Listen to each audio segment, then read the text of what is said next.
Բարի օր հարգելի հետևորդներ, եթերում է IBC լուրերի ժամը 12-ի թողարկումն է, ես Սվետլանա Պետրոսյանն եմ, նախ կարևորը համառոտ։ Արդեն 3 օր է խուզարկում են արցախցի Մհեր Միրզոյանի հարազատների բնակարանները, ինչ մանրամասներ է հայտնում փաստաբանը գործի վերաբերյալ։ Կալանավորված Օսիպյանի գործը հասել է մարդու իրավունքների պաշտպանի գրասենյակ, ինչ հարցեր են ուսումնասիրում ՄԻՊ-ում։ Ծրագրեր թե մեղադրանքներ, ինչի շուրջ է կառուցվում քարոզարշավը։ Նոր մանրամասներ Նաիրի Հողիկյանի տան վրա հարձակման մասին, ինչ է հայտնել մեդիափորձագետը։ Ռուսաստանը սահմանափակել է հայկական գյուղմթերքի մուտքը իր շուկա, ինչ հետևանքներ կարող է ունենալ այս որոշումը։ Հեռախոսով խոսել են Թրամփն ու Նեթանյահուն, ինչ են քննարկել կողմերը։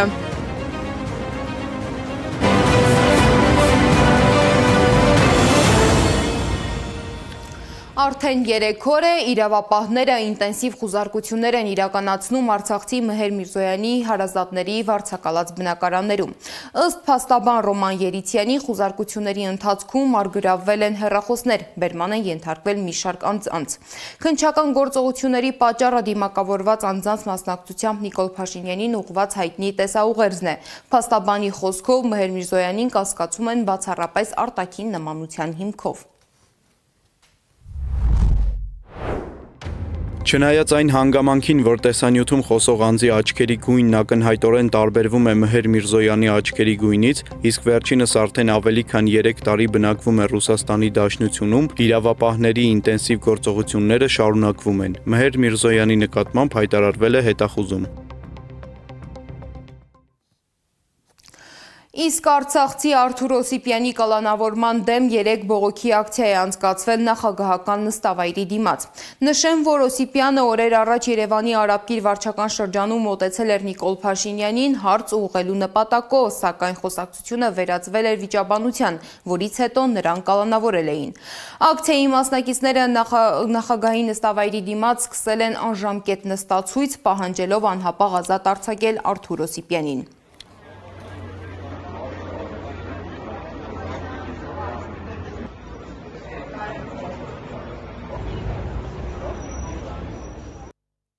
Իդեպ գործին անդրադարձել է նաև մարդու իրավունքների պաշտպանը։ ՄԻՊ գրասենյակից հայտնում են, որ ուսումնասիրում են ինչպես նրա իրավունքների ապահովման, այնպես էլ կալանքի հարցերը։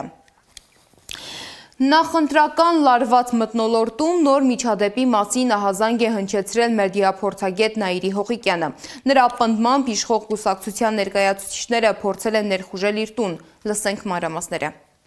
Չեմ ճանաչում տվյալ անձանց, շփում հետները չի եղել, բացառությամբ մեկին, որին այդպես հեռվից հեռու գիտեի, որ ինչ-որ անունը Գևորգ է, բայց որևէ տեսակի հարաբերություն չեմ ունեցել այդ անձանց հետ։ Բայց իմացա, երբ եկան հանդիպան, իմացա իրենք ներկայացան որպես քաղաքացիական պայմանագիր կուսակցության անդամներ եւ միանգամից շատ արագ անցան այդպես սադրանքների, ինձ սկսեցին մեղադրել ինչ-որ իրենց դեմ աշխատելու համար, երբ ես հարց եմ տալիս, հա, ես ընդդիմադիր գործիչ եմ որպես այդպիսին, բայց իմ ընդդիմադիր գործունեության մեջ երբևէ ապօրինի ոչինչ չեմ արել։ Այսինքն ինչն է խնդիրը, որ դուք այդպես իրենք հայերեն չգիտեմ, այդ օրենքից դուրս ռուսներն ասում են բեսպրեդել, այսպիսի վարքագիծ էին ցուցաբերում, շատ ակնհայտ էր, որ եկել էին սադրելու, եկել էին իմ տան վրա հարձակվելու համար, եւ իրենք դա չթաքցրին եւ հարձակվեցին, խմբակային հարձակում էր փաստացի, 2 հոգու կողմից հարձակում էր։ Նույնիսկ ես կարծում եմ, որ առևանգման փորձ եղավ, ինչու եմ կարծում, որովհետեւ անդադարում էին դեպի մեքենան իրենց եւ փորձում էին դեպի մեքենան նստեցնել, հա, մոտավորապես այսպիսի մի բան, հայհոյանքներ, սպառնալիքներ, սպանության սպառնալիք եւ այլն, բայց բառերով։ Մեդիափորձագետ Նաիրի Հողիկյանի հետ հարցազրույցը կարող եք դիտել YouTube-ի մեր ալիքում։ Մեկ այլ միջադեպ էլ գրանցվել է Արմավիրի մարզում։ Գիշերը հրկիզել են ակտիվիստ Սրբազան պայքար շարժման անդամ Արմեն Ալեքսանյանի մեքենան։ Ըստ Ալեքսանյանի մեքենան հրկիզել են քաղաքական հայացքների պատճառով։ Ինչ վարկածներ են շրջանառվում Սեդա Մակարյանի ռեպորտաժում։ Սա ակտիվիստ Սրբազան պայքար շարժման անդամ Արմեն Ալեքսանյանի մեքենան է։ Գիշերն է երվել։ Ըստ Ալեքսանյանի մեքենան հրկիզել են քաղաքական հայացքների պատճառով։ Կադրերից երևում է, որ հրդեհը բռնկվել է մեքենայի սրահում, վարորդի նստատեղի տարածքում։ Ալեքսանյանն այս մասին Facebook-ում էր ահազանգել, տեսանյութ ու լուսանկար հրապարակել։ Ասում է, մեքենայի կողքին կիսադատարկ շիշ են գտել, մեջը վառելիք։ Լրացնելու փորձ են ուզում անեն, որ մեզի լրացնեն, մեր տեսակին լրացնեն։ Փորձել են սրանից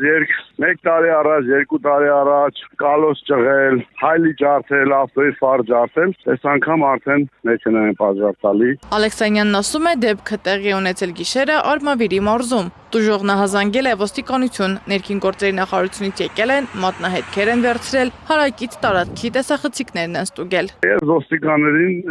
եկել են, ես ասել եմ, որ սա դիտավորություն է, պատահականություն չի լինում, պատահականությունով սայլակի շիշը չի հայտնվում ավտոյի մեջ է, փորձել են հրկիզել մեքենան, լավ է, մարդիկ մի քիչ շուտ են տեսել, շուտ ձեն են տվել, դուրս են եկել, փորձել ենք հանգցնել։ Սրբազան պայքարի գործով փաստաբան Սերգեյ Հարությունյանն ասում է, ակնհայտ է, որ մեքենան դիտավորյալ հրկիզել են։ Պատճառների մասին Հարությունյանը պնդումներ չի անում, թեպետ ինքն էլ է կասկածում, որ Ալեքսանյանին ցանկանում են լրացնել։ Պարզ է, որ դա իրեն լրացնելու համար էր, որովհետև իր քննադատական խոսքը, իր հումորային մեկնաբանությունները երևի ինչ-որ մարդկանց ցավացնում էին։ Նույն գործով մյուս փաստաբանը Վարազդատ Հարությունյանն էլ նշում է, քանի դեռ հակառակը չեն ապացուցել, մեքենան այրելու հիմնական վարկածը քաղաքական հաշվեհարդարն է։ Կարծում եմ, որ քաղաքական հետապնդում է ու քանի չեն գտել անողներին ու չեն պատժել, այդ կասկածները չեն սրվելու։ Արմեն Ալեքսանյանը հաճախ է աչքի ընկնում իշխող ուժին քննադատող հայտարարություններով։ Ավելի վաղ Facebook-յան ուղիղ եթերում հայտնել էր, որ ահազանգ է ստացել։ Ջրվեժի համայնքապետարանում աշխատակիցներին ստիպում են քվեարկել ՔՊ-ի օգտին, հակառակ պարագայում սպառնում են ազատել աշխատանքից։ Քննչական կոմիտեն գույքը ոչնչացնելու կամ վնասելու դեպքի առթիվ քրեական վարույթ է նախաձեռնել։ Ինքը Ալեքսանյանը մեծ հույսեր չունի, որ միջադեպի հանգամանքները կպարզվեն։ Սեդա Մակարյան, Գեղամ Ղազարյան, ABC Media։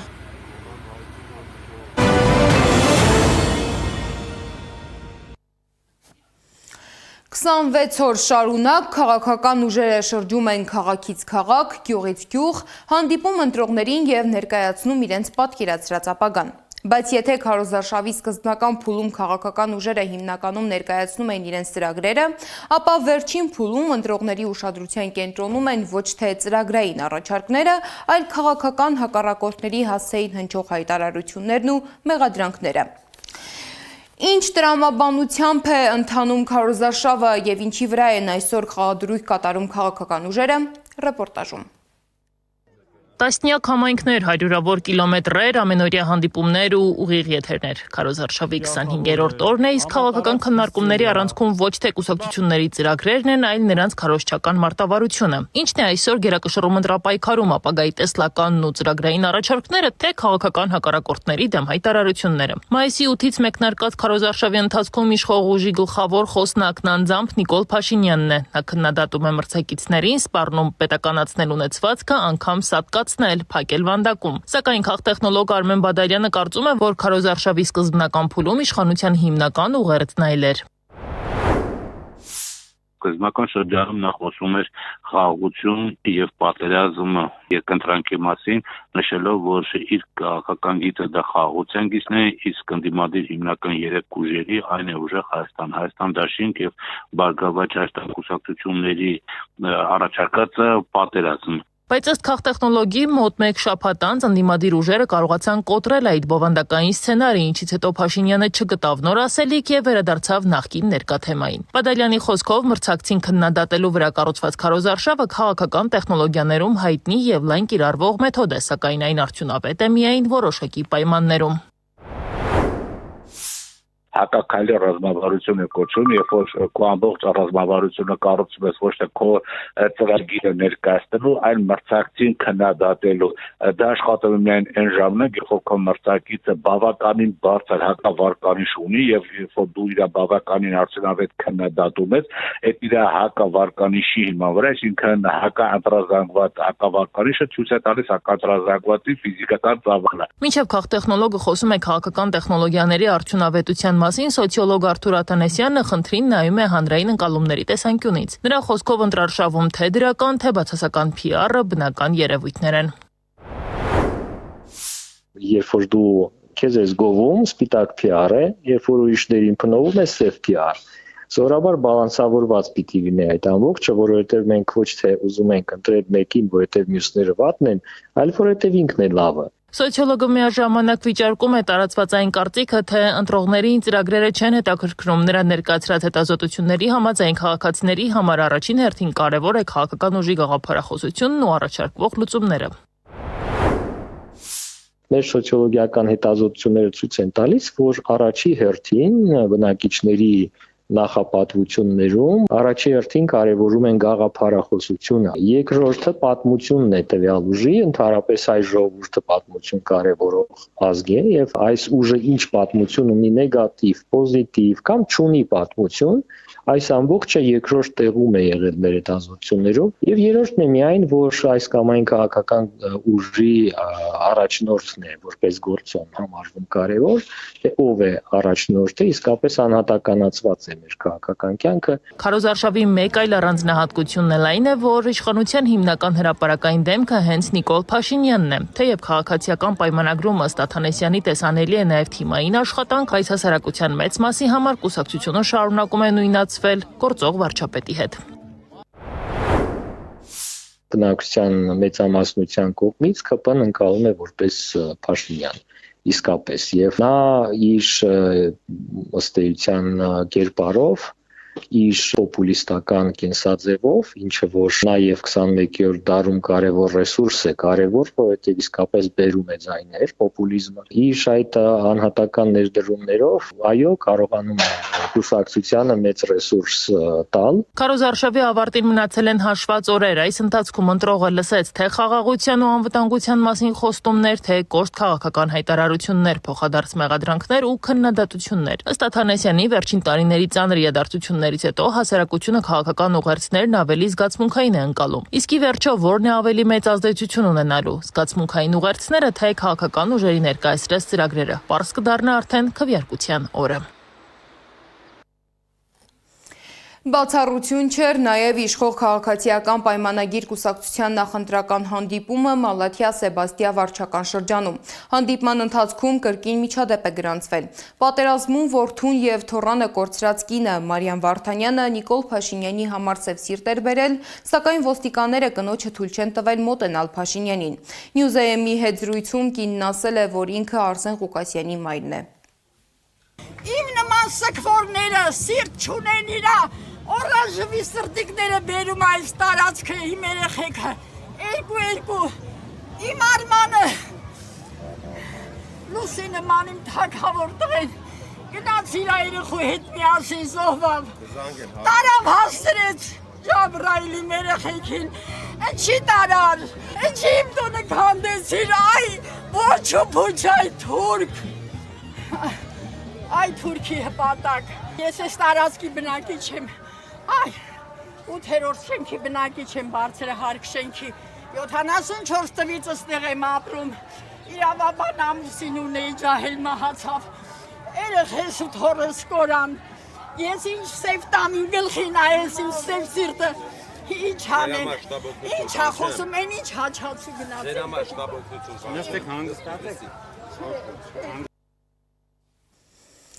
Իսկ Արաբկիր վարչական շրջանում բնակիչների հետ հանդիպման ժամանակ ուժեղ Հայաստան կուսակցության առաջին համար Նարեկ Կարապետյանը հայտարարել է, որ Հայաստանը զարգացման նոր մոդելի կարիք ունի։ Նրա խոսքով միայն ենթակառուցվածքային ծրագրերով հնարավոր չէ լուծել երկրի առջև ծառացած խնդիրները։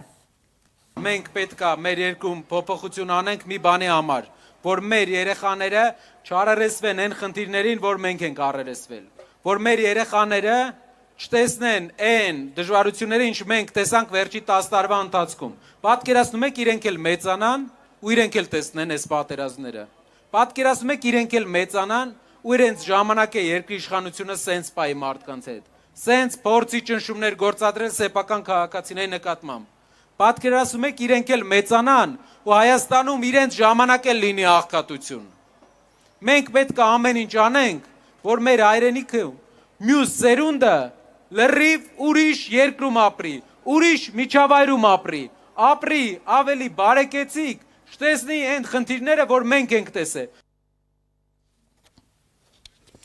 Ներքաղաքական պայքարի ֆոնին Հայաստանի շուրջ զարգացումները շարունակում են ուշադրության կենտրոնում մնալ նաև միջազգային հարթակներում։ Եվրամիությունը բացահայտ մեղադրում է Ռուսաստանին Հայաստանի ներքաղաքական գործընթացների վրա ազդելու փորձերի համար։ Բրյուսելում հայտարարում են, որ Մոսկվան ոչ միայն տնտեսական ճնշումներ է գործադրում, այլև փորձում է ազդեցություն ունենալ առաջիկա խորհրդարանական ընտրության արդյունքների վրա։ Այս հայտարարությունների ֆոնին հայ-ռուսական հարաբերություններում լարվածությունը չի մեղմվում, որը արտահայտվում է նաև տնտեսական ոլորտում։ Ռուսական կողմը հայտարարել է, որ ժամանակավորապես սահմանափակում է Հայաստանից արտահանվող բալի, ծիրանի, դեղձի, նեկտարինի, սալորի և թարմ խաղողի մուտքը Ռուսաստան, նաև դրանց տարանցումը ԵԱՏՄ երկրներ։ Ռուսական կողմը դա բացատրում է հայտնաբերված մի շարք խախտումներով։ Ռուսական սահմանափակումների ֆոնին Հայաստանի իշխանությունը փորձում է հանգստացնել գյուղատնտեսությամբ զբաղվողներին։ Էկոնոմիկայի նախարար Գևորգ Պապոյանի խոսքով խնդիրը տեխնիկական բնույթի է և առաջիկայում կկարգավորվի։ Նա մասնավորապես նշել է, որ այս ֆոնին կառավարությունը փորձում է նոր շուկաներ գտնել հայկական արտադրանքի համար։ Ճիշտ է, Եվրոպական միության արտահանումը կրկնապատկվել է, բայց էլ ավելի ագրեսիվ ենք եւ նպատակ ունենք քառապատկենք, հնգապատկենք մինչեւ տարեվերջ։ Պարոն Պապոյան, որ կոնկրետ եվրոպական ուղղությունները կհստակեցնեք եւ որ ապրանքների Եվրոպական միություն եւ պտուղ բանջարեղեն եւ մշակողարդյունաբերության արտադրանք, այսինքն ամեն ինչ։ Եվ ինչն է պատճառը սահմանափակումների ձկնեղեն, միրգ բանջարեղենը, ջերմուկը, ծաղիկները կա Ռուսաստանից ձևակերպված կոնկրետ խնդիր թե չէ։ Խնդիրը շատ այդպես տեխնիկական է եւ հասցեատերը մենք չենք, այսինքն էկոնոմիկայի նախարարությունը չէ, Սնդամթերքի անվտանգության տեսչական մարմինն է իր գոլեգա մարմնի Ռոսսիլխոզնadzորի հետ, բայց ընդհանուր առմամբ նաև իմ տեղակալը եղել է վերջերս Աստանայում եւ հանդիպել է ռուսաստանցի գործընկերների հետ, մթնոլորտը շատ դրական է եւ բոլոր կողմերը հակված են խնդրին լուծում տան եւ ես կարծում եմ, որ ընտրություններից հետո շատ արագ այս հարցերին լուծում կտանք։ Տնտեսական խնդիրների կողքին քննարկվում է նաև էներգետիկ անվտանգության հարցը։ Քաղաքացիական պայմանագիր խմբակցության падգամավոր Խաչատուր Սուքիասյանը անդրադառնալով այն հայտարարություններին, թե Ռուսաստանը կարող է դադարեցնել Հայաստանին գազի եւ վառելիքի մատակարարումները, հայտարարել է, որ Հայաստանն ավելի մատչելի գներով գազ ստանալու առաջարկներ ունի։ Ըստ նրա խոսքը ոչ թե Ադրբեջանից, այլ երրորդ երկրից հնարավոր մատակարարումների մասին է։ Համաշխարհային գները շարունակում են աճել, դա ես կարծում եմ որոշակի բալանսի է գալիս, բայց մի բան էլ եմ ուզում ձեզ ասել, խնդրում եմ ճիշտ հասկանանք իրար, եկեք գնացեք բոլորը ձեր մամուլի կենտրոններով ուսումնասիրեք Վրաստանի վերջի 10 տարվա գազի գինը եւ Վրաստանը ումից է ձեռք բերել։ Ինչ երկրներից է ձեռք բերել եւ ինքը վերջնական արդյունքում սպառողին ինչ գնով է հանձնել։ Եվ ուսումնասիրեք Վրաստանը երբ որ ձեռք է բերել, ձեռք բերելու գինը, սպառողին հանձնելու գինը տոկոսային ինչքան է։ Հայաստանի Հանրապետությունը միակն է աշխարհում, որ 120% է գնի վրա տեղականը բարձրացնում գինը։ Նկատի ունեմ այլ երկրում ձեռք է բերում այլ գնով, Հայաստանի Հանրապետությունում վաճառվում է 120% ավել գնով։ Մինչ Երևանն ու Մոսկվան փորձում են հստակեցնել հարաբերությունների հետագա ընթացքը, Վաշինգտոնը շարունակում է ուշադրությամբ հետևել մեր տարածաշրջանին։ ԱՄՆ նախագահ Դոնալդ Թրամփը հայտարարել է, որ հունիսին ակնկալում է արդյունավետ քննարկումներ Հայաստանի եւ Ադրբեջանի միջև խաղաղության շուրջ։ Երբ մենք հանդիպեցինք Սպիտակ տանը, քայլ առաջ արեցինք եւ հասանք Հայաստանի եւ Ադրբեջանի միջև երկարատև խաղաղության։ Ինչպես գիտեք, տարածաշրջանային էներգետիկ ինտեգրացիան օգոստոսի 8-ին կայացած պատմական խաղաղության գագաթնաժողովի հիմնական հենասյուներից է։ Իմ վարչակազմը սպասում է հունիսին այս թեմայի շուրջ արդյունավետ քննարկումների։ Սակայն խաղաղության օրակարգի շուրջ կողմերի պատկերացումները շարունակում են տարբերվել։ Եթե մեկ տարի առաջ Նիկոլ Փաշինյանը տարբեր ամբիոններից պնդում էր, որ Զանգեզուրի միջանցք արտահայտությունը վնասում է խաղաղության գործընթացին եւ հակասում Հայաստանի ինքնիշխանությանը, ապա Բաքուն ոչ միայն չի հրաժարվում, այլ նաեւ նույն բառապաշարով շարունակում է խոսել հաղորդակցության ապագա ճանապարհի մասին։ Ինչու է Բաքուն շարունակում առաջ տանել Հայաստանի կողմից չընդունված բառապաշարը եւ ինչ քաղաքական ուղերձներ են թաքնված դրա հետևում, մանրամասները ռեպորտաժում։ Դուք օգտագործում եք Զանգեզուրի միջանցք արտահայտությունը։ Որտեղից այդ արտահայտությունը ձեզ։ Մեկ տարի առաջ ԵԽԽՎ-ում Նիկոլ Փաշինյանը բարկացել էր Եվրախորհրդարանի падգամավորի վրա Զանգեզուրի միջանցք արտահայտության համար։ Դուք Վաշինգտոնի համաձայնությունների մասին եք խոսում, բայց օգտագործում եք բառապաշար, որ Վաշինգտոնի որևէ թղթի մեջ չկա, ընդհանրապես չի եղել եւ ավելին վնաս է բերում խաղաղության գործընթացին։ Մինչ Փաշինյանը զայրանում է, ընդգծում այդ բառապաշարը վնասում է խաղաղության գործընթացին, Իլհամ Ալիևն ավելի քան 5 տարի անխռով կիրառում է Զանգեզուրի միջանցք արտահայտությունը։ Ամենաթարմն այսօր էր Բաքվում կայացած էներգետիկ ֆորումի ընթացքում։ Զանգեզուրի միջանցքը, որը կդառնա արևելք-արևմուտք միջանցքի ևս մի ճյուղ, անպայման կկառուցվի 2025 թվականի օգոստոսի 8-ին։ Սպիտակ տանը ԱՄՆ նախագահի, Հայաստանի վարչապետի եւ իմ միջև ստորագրված փաստաթղթի համաձայն։ Ալիևը Զանգեզուրի միջանցքի մասին խոսույթը տեղափոխում է էներգետիկ ֆորումների հարթակ, այն ներկայացնելով ոչ միայն որպես քաղաքական վեճի առարկա, այլ նաեւ որպես տարածաշրջանային էներգետիկ եւ լոգիստիկ ցանցերի մաս։ Հարթակն ու ժամանակահատվածը պատահական չի համարում քաղաքագետը։ Սա անում են հիմա, երբ Հայաստանի եւ Ռուսաստանի միջև տարաձայնություններ կան գազի գնի ստորագրված փաստաթղթերի շուրջ։ Երբ որ էներգետիկ ֆորումի ժամանակ հնչեցվում է Զանգեզուրի միջանցքի մասին եւ դա նաեւ կապվում է ներկայացների տարանցիկ կողմեր կառուցելուն, բնականաբար Ադրբեջանը ցույց է տալի, որ այդ երկրները պետք է շահագրգռված լինեն, որ Ադրբեջանը վերահսկի Հայաստանի հարավը, այսինքն այդ հզոր երկրները նույնպես դրանում շահագրգռված են։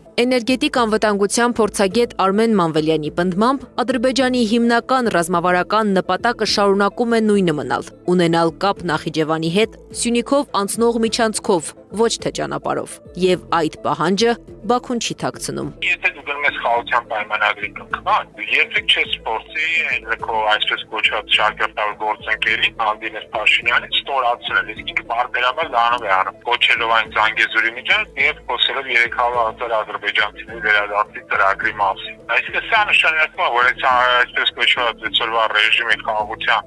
այս PR ակցիան կանում է ամբողջովին կեղծիք է։ Հիմնված է ստի վրա։ Ալիևի ворթեգրած քաղաքականությունը միջազգային հարաբերությունների լեզվով հստակ բացատրություն ունի, նշում է Դանիելյանը։ Երբ շարունակաբար գործածում են Զանգեզուրի միջանցք եզրույթը, հնարավորություն են ստեղծում նոր պահանջներ ձևավորելու։ Սա արդեն միջազգային անվանում է դառնում Ադրբեջանի ջանքերով։ Իսկ անվանումները չափազանց կարևոր են, որտեղ այդ անվանման մեջ արդեն ենթադրվում է, որ Հայաստանի հարավը մի տարածք է, որը կորպորացված է Ադրբեջանի հարավային տարածքի հետ։ Դրա հաջորդ քայլը լինելու է արդեն վերահսկողության պարտավորություն, որ Ադրբեջանը կպահանջի, եւ կասես իր ազգային շահերին է վերաբերվում, կազմով է, նավթամուղ է, անցնում երկաթգիծ է անցնում, ճանապարհներ են անցնում, իր երկու հատվածներն է միավորվում դրանով, եւ դա կարող է ապագայում արդեն դառնալ տարածքային պահանջ։ Պաշտոնական Երևանը Ալիևի Զանգեզուրի միջանցք տերմինը նորից գործածելու վերաբերյալ որևէ հայտարարություն չի արել։ Մինչ Փաշինյանն ուղում էր Եվրախորհրդարանի падգամավորներին, ՄԱԿ-ի ամբիոնից հորդորում Ալիևին չասել Զանգեզուրի միջանցք, Ադրբեջանում արտահերթ նիստ էր հրավիրվում Թրամփի ուղին Ալիևի անունով կոչելու համար։ Եվ այդ արտահերթ նիստը Բաքուն հրավիրել էր Սպիտակ տանը ստորագրված համաձայնագրից ուղիղ 1 ամիս 1 օր անց Միլի Մեջլիսի առաջին փոխոսնակի գլխավորությամբ։ Անի Աբաղյան, Աշոտ Բարբարյան, ABC Media։